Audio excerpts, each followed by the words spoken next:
Hi guys, Tech James here. In this video I'll be showing you how to install a really cool custom homebrew game called Vampire Hunters on your PSP or PSP Go. So this game is actually a mod of a really popular game known as Castlevania. So if you guys want to get it, the link is in the description just like normal. It's just going to bring you to this Google Drive link. You can just hit download and download the whole zip file. Alright guys, so once your download's complete, just head over to your downloads folder. Here it is, Vampire Hunters. All you want to do is just right click and then do extract here. It's going to give you this file. As you can see, it's got all of the eboot and images and stuff like that inside of it. So what you want to do is just copy this to your PSP's game folder.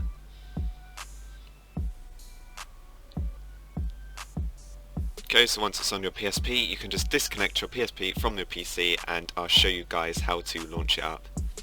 Right guys, so once you're on your PSP, you just want to scroll over to the game section.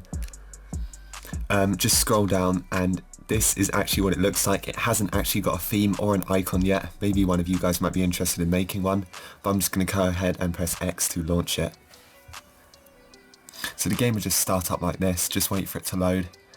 This is a mod of Castlevania for the SNES, I think, so it's actually pretty cool. I really like the theme of this.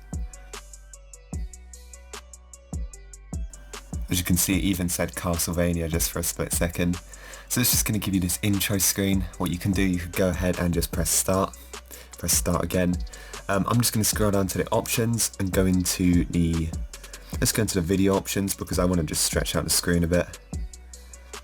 So like that, widescreen. It's just gone back, back. Now it's just going to go ahead and start the game, new game.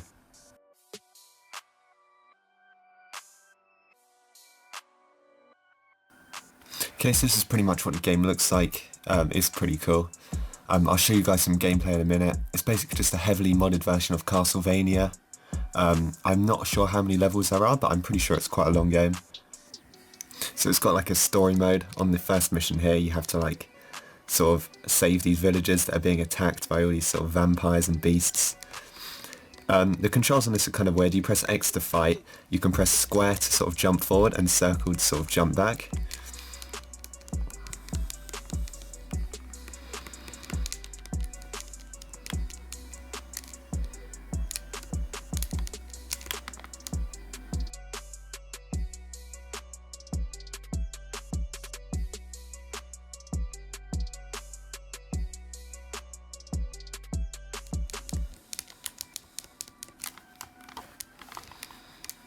Right guys, so that's pretty much it for this video. If you guys enjoyed, please like and subscribe, and I'll see you guys in the next one.